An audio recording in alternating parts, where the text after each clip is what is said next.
Hey, welcome back to Dad Space. It's Dave. I hope you're doing well. We're here together.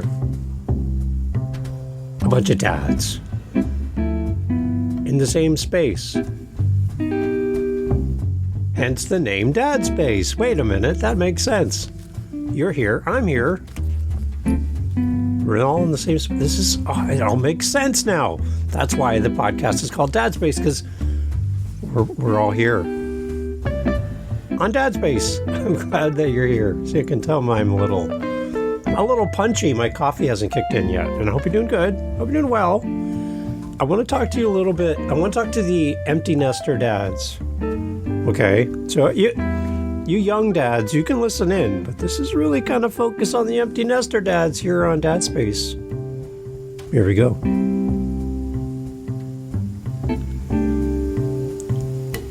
So for the empty nest dads in the house, of which I am one, I have 3 adult children, all out of the house, and I'm kind of navigating my way through the emptiness in the home. It's really weird to have all this space, and I don't have to be anywhere. Like I don't have to drive anybody anywhere, and I don't have to take kids places and get lunches ready in the evening for tomorrow, or none of that stuff. I don't have to drive them to school. Okay, here we go. Let me just a side tangent.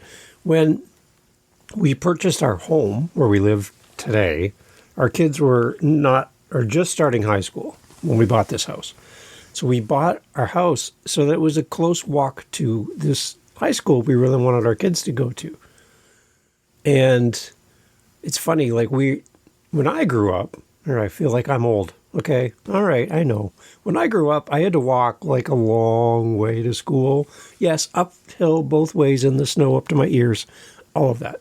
But I actually went back and retraced my path to school as an adult now, and I walked a long way, twice, maybe 3 times further than my kids had to walk to go to high school. But do you think they would walk to high school? No. No. We would have to drive them. And it's we moved close to the school so you could walk to the school. But no. We need a ride. Yeah, I don't have to do that anymore, which is kind of cool. I have some free time, which means I can podcast a lot and be here with you. So that's a good thing. The one thing I remember when I got married to my wife, Jen, 31 years ago, was the blending of families. Now, if you're a newly married husband, you have your new partner, you're setting up your home and all that, I can remember, here's one too. I can remember setting up our cupboards in the kitchen. So for me, the glasses were always in the cupboard on the left-hand side of the sink. And then for contrast, let's say, for example, for Jen, she grew up with the glasses being on the right-hand side of the sink. So here we are standing in the kitchen going, well, do we put the glasses in the cupboard on the left for Dave or on the right for Jen?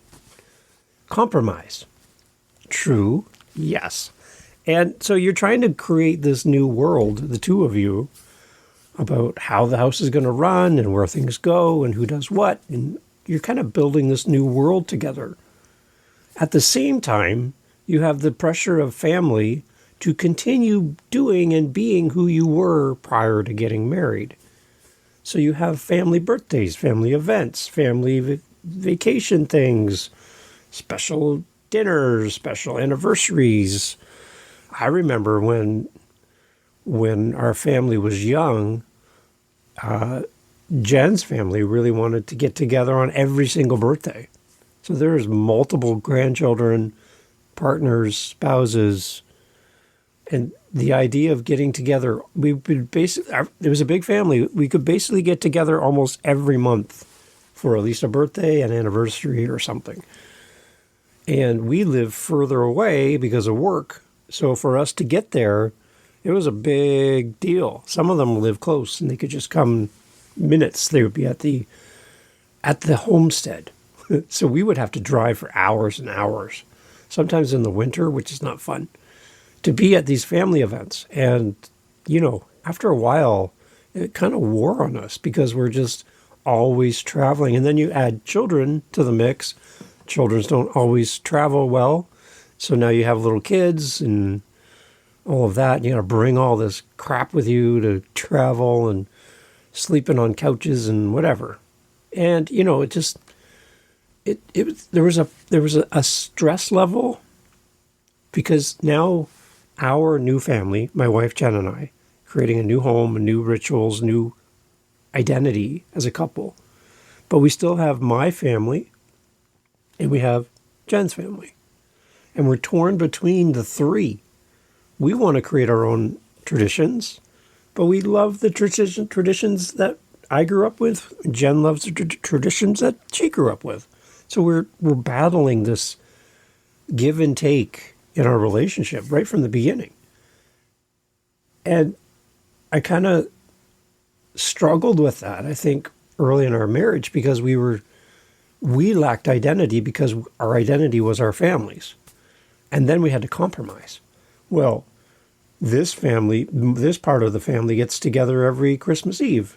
This part of the family gets together on Christmas Day. This part of the family does gifts on this part. And this part of the family does gifts on this part.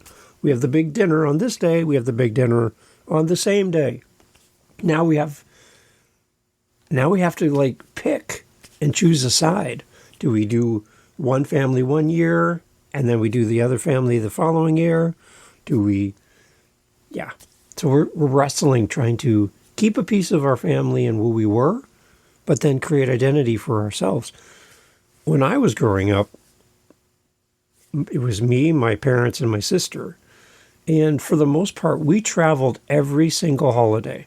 So every Christmas, every Thanksgiving, whatever, we were the ones who got in the car and did the road trip. Again, we lived usually further away than everybody else, but we were always driving. So I never woke up in my own bed as a child on Christmas morning.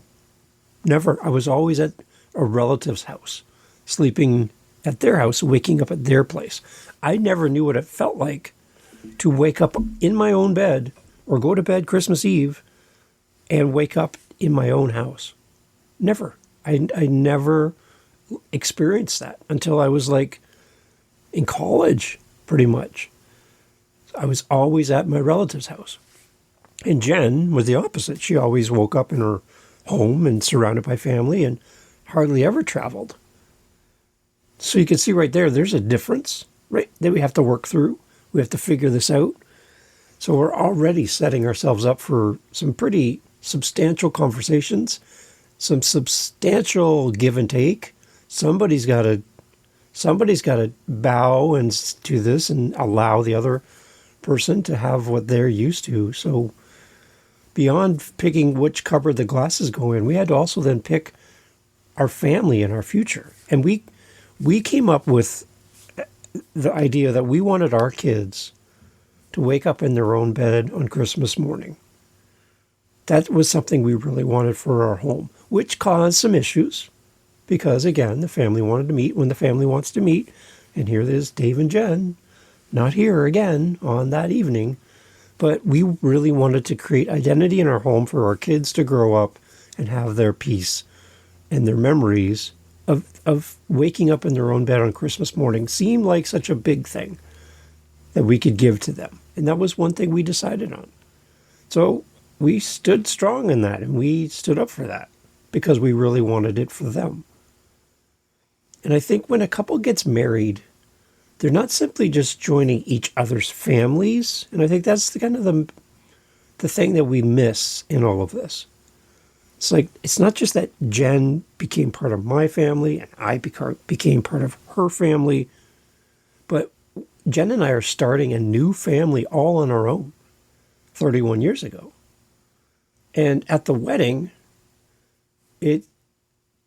I would have loved to hear this from either side of the family, and it just didn't come up on the wedding day. But to hear a family member, a parent for either side, say to us, these words. I think we as empty nesters should be the ones to say these to our kids, but to have somebody say to us as newlyweds that today, this wedding marks the beginning of a new family unit.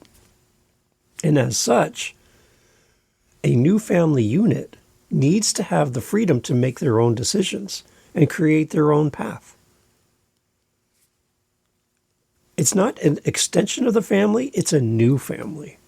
I think we get that wrong. And I think we put an undue amount of stress on a new marriage when compromise is asked of a new marriage, and the identity that's trying to be built between a couple is then stretched, and a lot of frustration thrown in as the expectation of family to continue being family.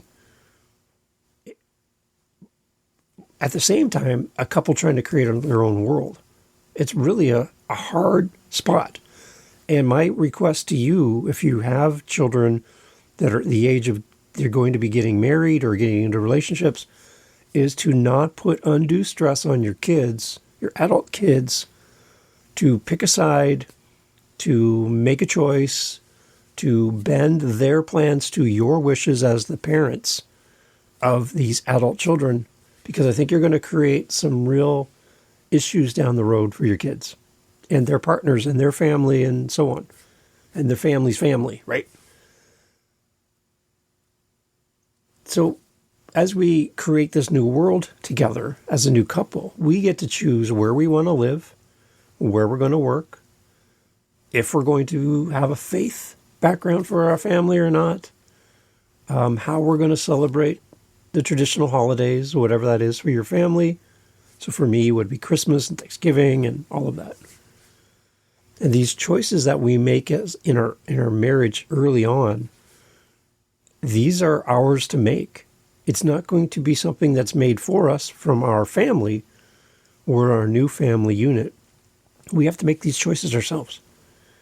We need to be accountable to our marriage. We need to be accountable to each other as partners in this marriage and for the health of our family.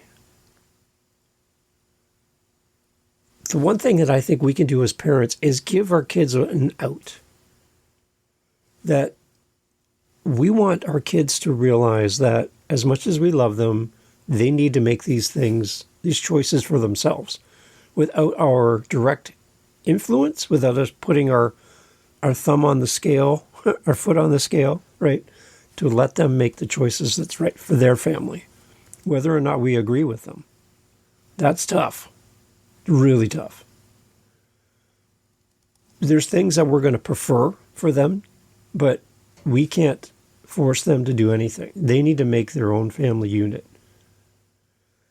So the one thing we've always said to our kids is that our home will always be open to them.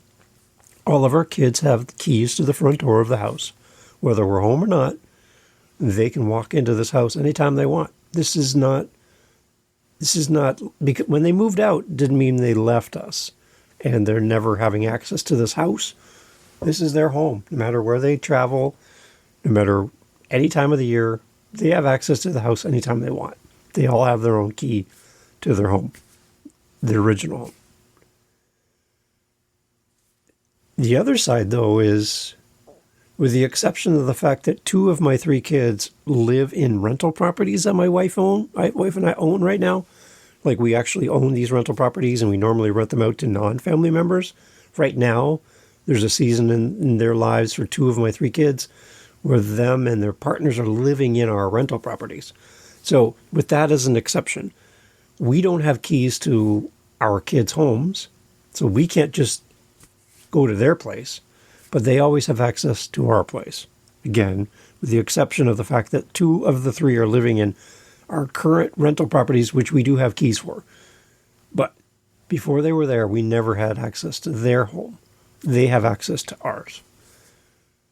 And if and when grandchildren come along, their choice to how they want to raise their kids is their choice. We can obviously give some suggestions if it's accepted by them, but we don't enforce how we would raise their children because it's their children.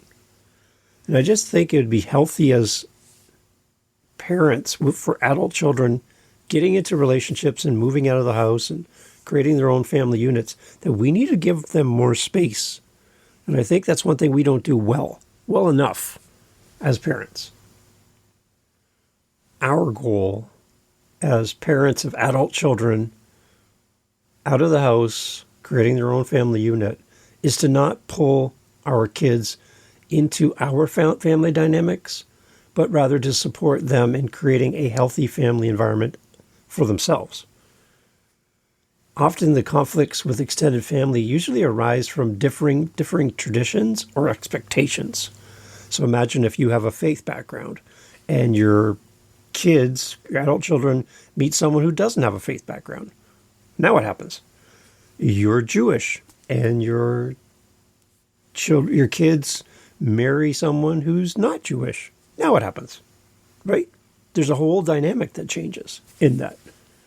Often conflicts with extended family usually arise from differing traditions, expectations, and while it's natural for families to have their own customs, it's crucial to recognize that you now have your own family unit, and our kids need to know that. And holding on too tightly can lead your adult children to establish hard boundaries just so that they can find their own space. So before it gets to that part where your children start pushing you away to create the space they need, I think we as the parents of adult children need to help them create that space. And even if they don't seem to need us, we'll obviously support them, we'll love them, we'll care for them as adult children in their new family units, but we purposely need to take ourselves out of the picture a little bit as they build their family unit with all the support, love, care, everything that we can offer, but still giving them some space.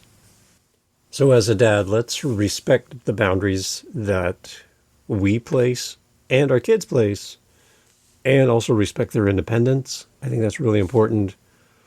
As well, we really need to offer support without stepping in and overstepping our bounds. That's also very important. I think we need to consider that. We need to be available for advice when we're invited to give advice, but don't impose our views. And we need to respect the parenting choices that they make for their own home, even again, if it's different than yours. The biggest part in all this, I think, is to maintain communication between ourselves and our kids as they start their new family unit. Keep in touch regularly without expecting constant updates from them, that they have to return your calls or they have to be in touch with you. Don't expect it. And use active listening. Be open-minded to questions to foster meaningful conversations with your kids. And you have to adapt your role. Transition from being an authority figure in your home with your kids to being more of a mentor, a confidant, a friend. Focus on building an adult-to-adult relationship instead of a parent-child relationship, which you're more used to. That's a big change. As an empty nest dad, that's a huge one right there. That adult-to-adult relationship is really hard sometimes. Very hard. As well, look for ways to improve yourself through self-care, personal growth, develop your own interests outside of parenting. It's time to make a switch. For me, podcasting is one of those things that I'm using to find my new role in life. Seek support from other fathers in groups like, Dad Space. And if grandchildren are in the future for you, make sure you respect your adult children's parenting decisions regarding their kids. Grandchildren are not your kids, they're your kids' kids.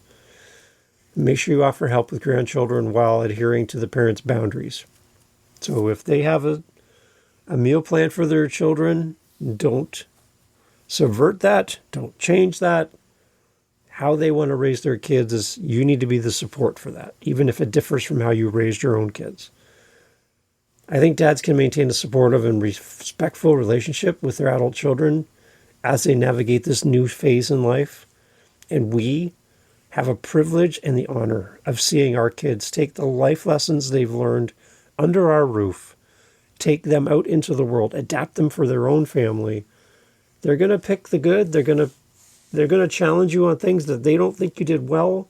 But you and I both know we did the best we can, the best we could with what we had at the time, the knowledge we had, the information we had. For many of us, my age group, we didn't have the internet. We didn't have resources like this. We didn't have community online. We didn't have access to the world at the fingertips and on our phone. So the world is different for them, and it was different for you. Every generation faces their own challenges, unique to that generation, where the generation before them don't understand, don't get it. Your parents didn't understand you. Your parents didn't understand them. It's normal. Find a way to be a part of your kid's life without overtaking their space.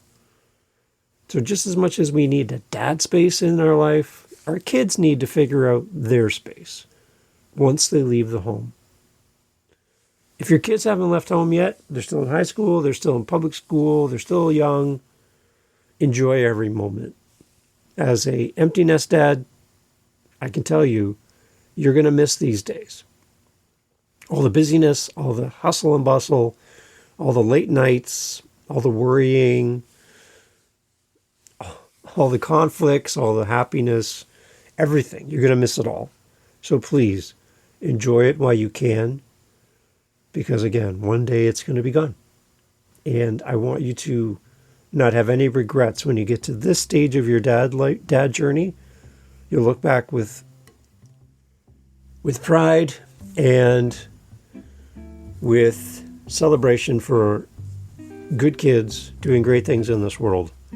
And I want you to know they wouldn't be here in this stage of their life and wouldn't be as who they are as human beings if it wasn't for you.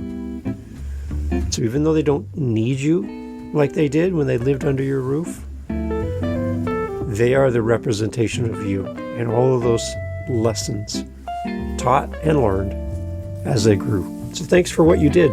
And for the dads that are still with your kids at home, keep doing what you're doing. You're doing great. Thanks for listening to Dad Space. Hey, thanks for listening to Dad Space. Thanks for hanging out to the end of the podcast. That's a great sign to wherever you're listening to this podcast, YouTube, Spotify, Apple, fill in the blank, that this was a good podcast to send people to. So simply by listening to this point of the podcast, you're helping the show grow. So good on you. Thanks for helping us grow Dad Space. If you want to help us fill our cups over at Dad Space, head over to dadspace.ca. Dadspace.ca, simple website, right? Dadspace.ca. You can fill up our coffee cup, which helps us then to keep moving forward with the podcast and use our Buy Me a Coffee link over at dadspace.ca. Thank you for being here. Thank you for supporting the show. Thank you for coming back. And thank you for sharing. Because the more dads we can help, the better. We're all here to help each other grow in community. That's what it's all about. And without you, podcast is pointless. There's no reason to do any of this. So you being here means everything. See you at dadspace.ca. Take care.